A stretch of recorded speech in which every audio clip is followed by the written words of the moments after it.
Welcome to the Heartbreak Club.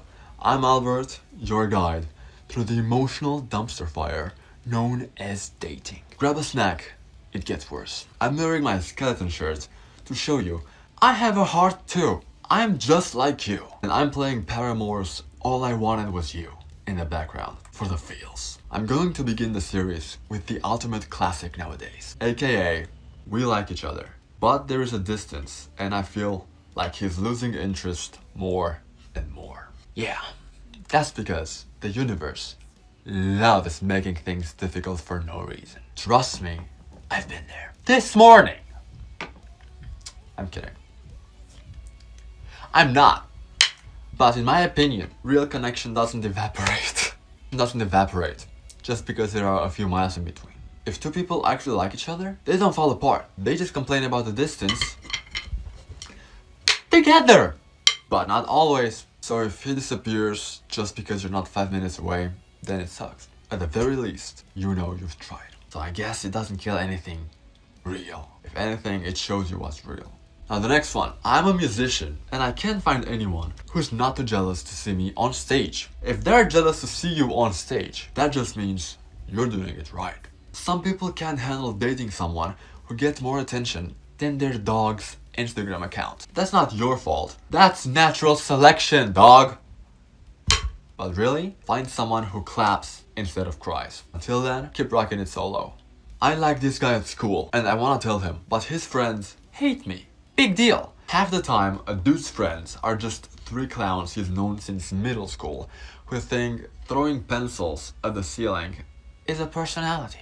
Listen, they don't get a vote. If you like him, tell him. If he actually has a spine, he'll listen to you and not the peanut gallery. And if he lets his friends decide everything, then he's a remote-controlled toy and you just dodge the bullet. I can't find a boyfriend. What should I do? First of all, you're acting like boyfriends are some rare Pokemon. They're everywhere. Half of them are just standing around in hoodies, pretending they just invented sadness. What you actually need to do is to look like you've got your own thing going on. People love that. Do your hobbies, live your life. Act like you're the main character, because you are. And when a guy shows up, cool. If he doesn't, also cool. But trust me, the second you stop hunting for a boyfriend, 3 of them will appear out of nowhere, like they just got summoned. They don't talk to me, unless I talk first. Some people have the social skills of a houseplant. Half the school is terrified of starting a conversation because they think saying hi is a marriage proposal. But also, don't freak out. Some people just aren't interested. Not everyone has taste. Because if they are interested, they'll meet you halfway. If not, cool. That just means you don't have to waste time decoding their weird little signals. Keep talking to the ones who talk back. The rest can stay in silent mode. Everyone around me has a partner except me. How to cope? Well, a lot of people love rushing into relationships like Black Friday sale. Half of them aren't even happy. They're just posting cute pics so no one notices the chaos behind the scenes. You know how to cope?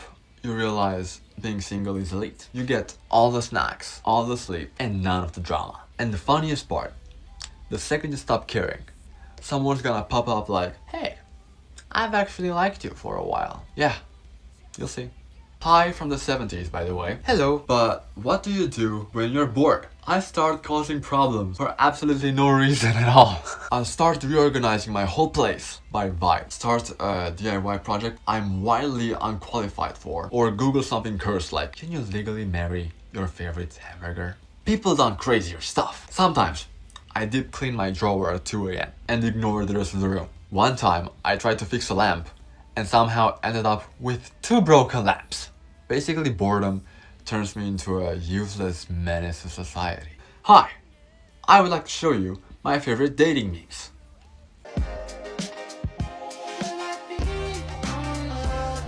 I had a sore shoulder. I woke up and sprayed it.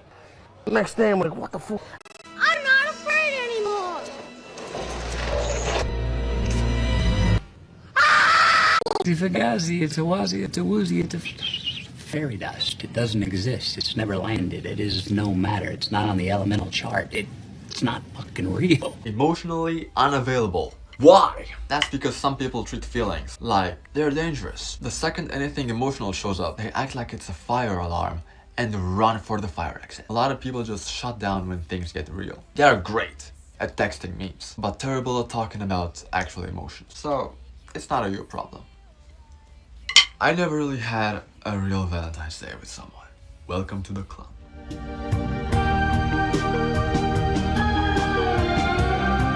I can't find any guy in my town who listens to 80s music. Do they even exist? Well, that's because most dudes nowadays think classic means 2016. They hear a guitar solo and start looking around like they're under attack. 80s music guys do exist. They're just rare. Like shiny Pokemon, but with denim jackets and emotional damage. I don't know, man. They're probably hiding in thrift stores, record stores, and in their own rooms, pretending they were born in the wrong generation. Honestly, if your town doesn't have any, that's not a you problem. That's a town problem. Maybe look online. I can't guarantee you a long-distance boyfriend, but you'll find some cool friends for sure. My boyfriend doesn't take me on dates, doesn't buy me random gifts, doesn't pay to take Ubers. I don't know, he doesn't talk to me, he talks to his friends. He doesn't have a car and expects me to do everything. So your boyfriend doesn't take you on dates, doesn't buy you anything, doesn't help with rides, barely talks to you, expects you to do everything? That's not a boyfriend, that's a grown toddler with Wi-Fi. Obviously, a relationship is supposed to be two people putting in effort, not you carrying the whole thing with no benefit. If he's giving you crumbs while giving his friends the whole buffet, that tells you everything. You deserve someone who actually shows up, not someone who treats you like their personal Uber, therapist, and babysitter. Yo, bro, I've been in love with a guy for like 4 or 5 months. How do I tell him? Do it! Just do it. Do it! Just do it! Hey, I like you. Do you feel the same? Boom. Done. People act like confessing is defusing a bomb. Worst case, he's not into it, and you move on, like the legend you are. Best case, he's been waiting on you to say something, and suddenly, you're both in a rom-com. We have 2 bit longer stories, then I got a band rehearsal with my band, Loaded Diaper. I even shrunk the stories down, check it. She started talking to a guy, a year above her, who asked her out first, and they went on a few really sweet dates. Then he suddenly stopped texting for a month. After summer break, he ignored her, then randomly acted interested again. And they started texting a lot and meeting after school. When she couldn't hang out 1 week, he switched up completely, started ghosting her, and now avoids her in the hallways, even though they used to talk for hours. That's not consistency. That sounds like a bad Wi-Fi signal. So far, this isn't about you doing anything wrong. Some people like you, but they're just not steady enough to show up the way that you deserve, for whatever reason. But if you still really care, explain your feelings to him and fully accept the outcome. Judged. The last story of the first episode. She has a best friend she's been close to for 3 years in college. They understand each other deeply, and he looks at her with real admiration. The kind of look that feels like love. She cares about him too, maybe even enough to marry him someday. But she's scared to date him because he's a little wild, and she doesn't want to ruin their friendship. They both seem to feel something, but neither of them makes a move. She's also unsure if it's the right time in her life to date, which makes everything feel even more complicated. So, you'd marry this guy if life wasn't life. That kind of connection doesn't show up every Tuesday. If he admires you the way you say he does, that's real. But it's okay not to be ready. It's okay to want to protect the friendship. Just don't assume you'll mess it up. If something is genuinely meant for you, it will not fall apart the second you touch it. I say go for it. Alright, that's enough emotional chaos for today. If your love life feels like a group project where you're doing all the work, don't worry. You're not alone. And remember, if they wanted to, they would. And if they didn't, that's why I'm here. See you next episode of Why Are Humans Like This? Bye.